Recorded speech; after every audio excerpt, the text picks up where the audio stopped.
ആദിവാസി കുടുംബങ്ങൾക്കായി പട്ടികവർഗ വകുപ്പ് വയനാട് ദേവർഗതിയിൽ നടപ്പാക്കിയ ഭവന പദ്ധതി പാതിയിൽ ഉപേക്ഷിച്ച നിലയിലായി. 1.5 പതിറ്റാണ്ടുകൾക്ക് മുമ്പ് നിർമ്മിച്ച വീടുകളിൽ ഭൂരിഭാഗവും കാട് മൂടിക്കഴിഞ്ഞു, ചിലത് പൊളിഞ്ഞു വീണു. ഉദ്യോഗസ്ഥർ തിരിഞ്ഞു നോക്കാത്ത ഈ പദ്ധതി പുതിയ സർക്കാരെങ്കിലും യാഥാർത്ഥ്യമാക്കുമെന്ന പ്രതീക്ഷയിലാണ് നാട്ടുകാർ.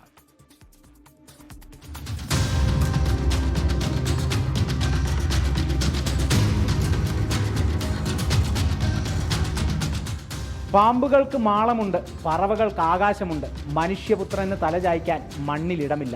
ഈ വരികൾ വയലാറിൻ്റെതാണ്. എന്നാൽ വയനാട് പുൽപ്പള്ളിയിൽ മണ്ണിലിടമുള്ളിടത്ത് തലചായ്ക്കാൻ മനുഷ്യരില്ല.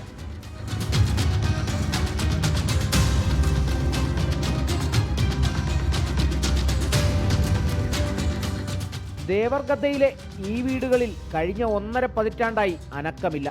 ഗോത്രവർഗ കുടുംബങ്ങൾക്കായി 40 സെന്റ് സ്ഥലത്ത് 9 വീടുകളുടെ നിർമ്മാണമാണ് 15 കൊല്ലം മുൻപ് തുടങ്ങിയത്. 4 വീടുകൾ മാത്രമാണ് പൂർത്തിയായത്. എന്നാൽ വെള്ളവും വൈദ്യുതിയും ഉൾപ്പെടെയുള്ള അടിസ്ഥാന സൗകര്യങ്ങൾ ലഭിച്ചിട്ടുമില്ല.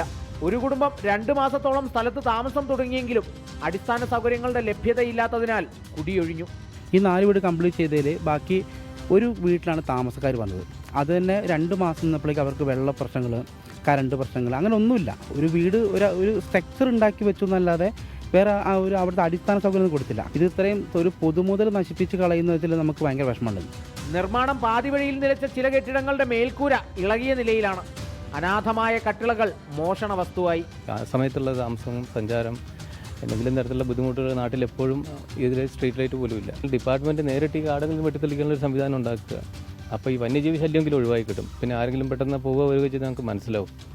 ഇതൊന്നും ചെയ്യാതെ ഇങ്ങനെ കാട് പിടിച്ച് കിടക്കുമ്പോൾ വലിയൊരു ബുദ്ധിമുട്ട് തന്നെയാണ്. പ്രവൃത്തി പാതി വഴിയിൽ ഉപേക്ഷിച്ച കരാറുകാരനും ഉദ്യോഗസ്ഥരും പ്രദേശത്തേക്ക് തിരിഞ്ഞു നോക്കാറില്ലെന്ന് നാട്ടുകാർ. ഗോത്ര കുടുംബങ്ങൾക്കായി വീടുകൾ വാസയോഗ്യമാക്കാനും വാസയോഗ്യമായതിൽ അനുബന്ധ സൗകര്യങ്ങൾ ഒരുക്കാനും വകുപ്പിന് ഇക്കാലമത്രയും കഴിഞ്ഞിട്ടില്ല. സാമൂഹിക വിരുദ്ധരുടെ ഒരു താവളമാണ് മയക്കുമരുന്ന്. അങ്ങനെയുള്ള പല പ്രശ്നങ്ങളുണ്ട് ഇവിടെ.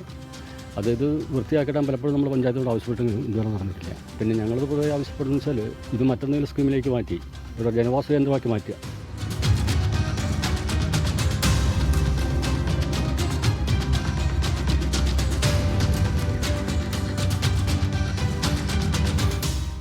വീട് നിർമ്മാണത്തിന്റെ കാലപ്പഴക്കം നോക്കിയാൽ സംസ്ഥാനം ഭരിച്ച ഇരു മുന്നണികൾക്കും വേണമെങ്കിൽ അങ്ങോട്ടും ഇങ്ങോട്ടും പഴിചാരാം. പക്ഷേ ഒറ്റ കാര്യം, പഴിചാരിയാലും പ്രതിഷേധിച്ചാലും പട്ടികവർഗ വികസന വകുപ്പിന് കീഴിലുള്ള ഈ പദ്ധതി ഇനിയും ഒരു ചോദ്യചിഹ്നമായി തുടരരുതെന്ന് മാത്രം.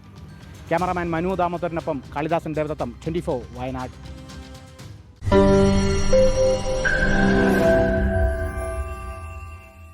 ലോകത്തെവിടെയായാലും ഏത് സമയത്തും 24 വാർത്തകളും ഓഗ്മെന്റഡ് റിയാലിറ്റി പാക്കേജുകളും എക്സ്പ്ലെയിനറുകളും വിശദമായി കാണാൻ ഞങ്ങളുടെ യൂട്യൂബ് ചാനൽ നിങ്ങൾക്ക് സബ്സ്ക്രൈബ് ചെയ്യാം.